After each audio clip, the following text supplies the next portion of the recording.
Hello, lovely humans, and welcome back to my channel. Excuse the lighting. We're about to, I'm pretty sure we're about to have a thunderstorm, so I'm trying to get this video done right quick before we have some excellent audio in the background. But for over a year now, I have been putting off this project. I don't even know why. It doesn't even make sense. But you guys asked for this over a year ago, and I'm a total dodo, and I'm just now getting to it. In today's video, we are going to be doing a DIY copper arch. Is this groundbreaking? No. Am I the first person to do a video on this? Also, no. But you guys did ask for me to make this video, so here we are. Basically, it's your fault. Don't worry, what I lack in originality and overall creativity, I make up for with some solid behind-the-scenes tips, because I've seen some things, I've put quite a few of these together, and I can tell you what goes well and what does not go well, and why the design that I chose, I think, is one of the easiest and best to set up for your big day. So without further ado, let's just jump right on into it.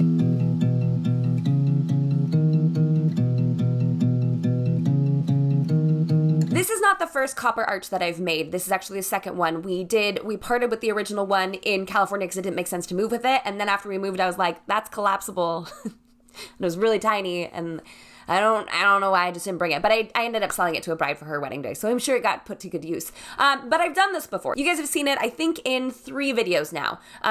The styled shoot, the Amazon backdrop haul, and the DIY balloon garland. That is the one that I used for all of these DIYs. So I definitely wanted to replicate it, but this time, upgrade it a little bit. Because you see, that one was actually kind of difficult to work with. I made do because we were using it for photo shoots or I was designing in my own home, but if I was using that at an event, I would not trust in the integrity of it not like being square.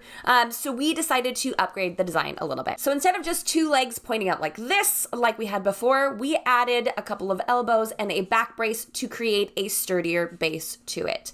There are a lot of reasons why this is a good idea. 1, you don't want it falling on your head on your wedding day. That sounds awful, you know? And 2, if the weather starts to kick up or move things around a little bit, you have that extra layer of stabilization. And 3, if you put anything heavy on it that makes it want to fall forward, regardless of the supports that you have going forward, you can actually put a sandbag, or if you're like us, we literally have put like dumbbells on the back of something like this before to keep it from going forward. So it provides you a nice anchor if you need to weigh your copper arch down. So let's talk about the supplies that you need for this video. 1, you can get a pipe cutter. They're about 20 bucks. They're ridiculously inexpensive in the grand scheme of things, but you can also get your pipes cut at Home Depot, at Lowe's, at your hardware store of choice. Most of them will make these cuts for you. But since my general contractor husband is an old man who's been mislabeled as a millennial, he doesn't trust their cuts, which honestly I agree with. We've gotten a couple really bad cuts just because they weren't quite paying attention or whatnot. So for us, it made more sense to use, well, we already had the pipe cutter, let's be real. My husband has literally every tool known to mankind.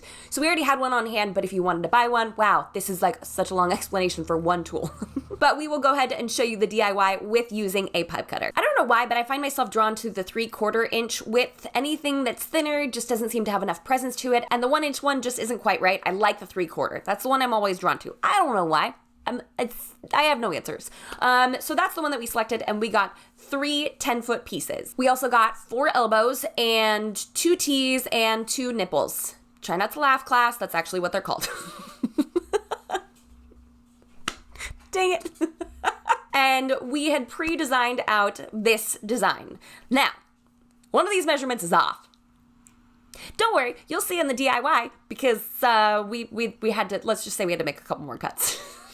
Oh man, I love DIYing things and sharing it with the internet. So we laid out all 3 of our pipes, and since I already knew our dimensions, we wanted it to be 8 feet tall, 5 feet wide, and then specifically use the leftover pieces to create the legs. Now this is where this comes in handy. It is very clever, very smart, very wise to think ahead and use the pipes that you have in front of you so you don't have to overbuy and try to make it work with 3 different pipes.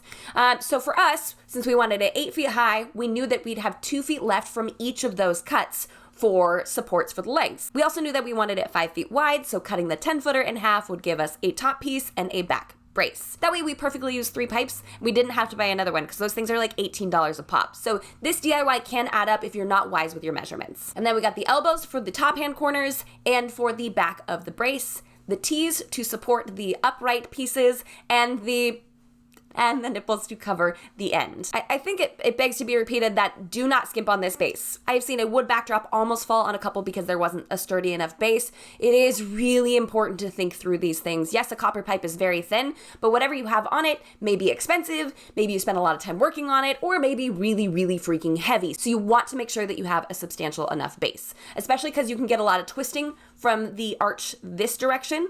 You want to make sure that whatever you're building out is solid. So we grabbed the tape measure for our first cut, and that was cutting the first 10-foot piece in half. And these are not always exactly 10 feet, but you do have a little bit of play with the elbows and the T's. Sometimes you can't get them perfectly all the way in, so you will not have precise measurements, but like my husband says, it's a great idea to be as precise as possible in the beginning so you don't run into more problems later on down the line. 10 5/8. Okay. 5 1/4. 5 1/4. That's another way to measure and find your center. Just get roughly close to the center. Yeah. And then measure from both directions. And you just split the line. Boom. Boom. And it's probably a better idea just to let him explain this part because this was my first time using a pipe cutter and it was honestly ridiculously easy. So loosen that. Oh, there, you got it in. So just make sure that the pipe isn't all the way down on there. It's actually between these two rolling wheels. So right there. Do I need to tighten it then?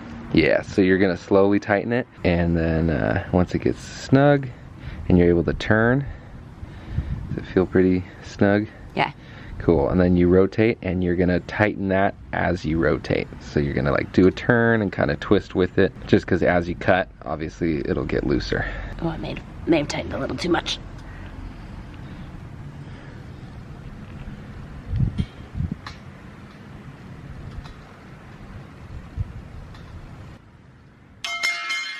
I scared myself.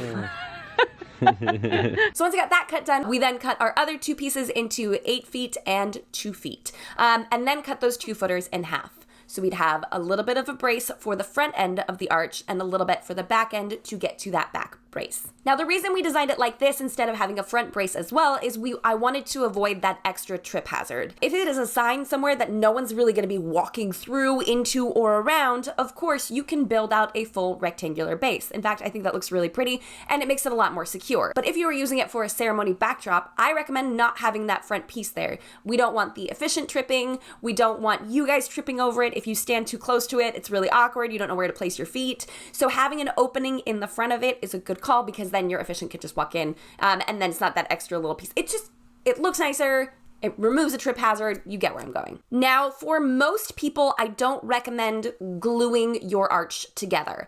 And I know that sounds counterintuitive, but you don't want to travel with something that's 8 feet tall or 7 feet tall and 5 feet wide that you can't take apart. You also don't want to glue it on site because then you can't take it apart afterwards. What I recommend instead is getting some sort of tacky material like glue dots or double-sided tape, something that's secure enough to hold it in place so you don't get a pipe falling down, but not so much that it can't be taken apart afterwards. So yes, there are plenty of options. Copper glue, technically it's supposed to be soldered because it's copper, whatever. So there are options, of course, to permanently attach it together, but if you are bringing it to and removing it from a venue in a short amount of time that is not in not large enough vehicle or a short amount of time, you're going to want to make sure that it is removable. So once we got our cuts all squared away, we started to put it together and I realized the epicness of my mistake. And some of you may have seen this already in the sketch that I showed earlier, but 8 feet tall is that's too tall.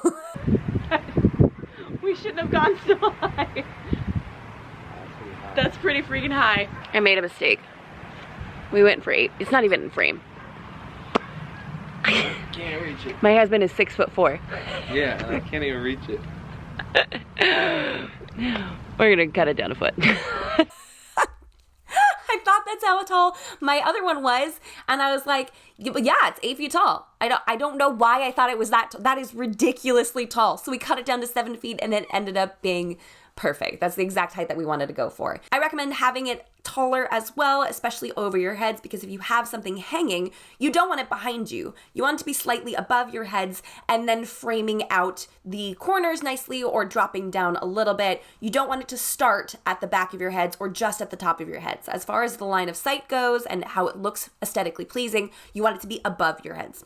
See what I'm saying? And the same goes for photo booth backdrops. You don't want it to be just 6 feet tall. You want it to be a little bit higher and a little bit wider so it frames out the shot nicely. So then it was just a matter of recutting and reassembling. As you can see, a lot of these pieces just clip in together really nicely. Now, some of the elbows tend to be a little bit tighter than others. I'm not quite sure why that's the case, but I would recommend, if possible, putting the tightest elbows on the upper pieces, on the upper corners, to make sure that that upside down U stays in place as opposed to the back. Those aren't really going anywhere. So if you have some that are a little bit more loose, you can put those back there and put the tighter ones up top. All in all, this is a ridiculously easy DIY. I know I am not the first one to talk about this on YouTube. I'm aware of that. But hopefully all these extra tips are gonna help you to build the perfect copper DIY arch. Because yes, there are some amazing tutorials out there, of course, but I wanted to give you just a little behind the scenes insight to make sure that yours is absolute perfection for your wedding day. So whether you're using this for a sign, a photo booth backdrop, or for your ceremony backdrop, I hope that this helped you. Of course, if you wanna see our previous arch in action, be sure to check out those other videos that I mentioned just to give you some backdrop inspiration. I'll go ahead and link those down below. If you haven't done so already,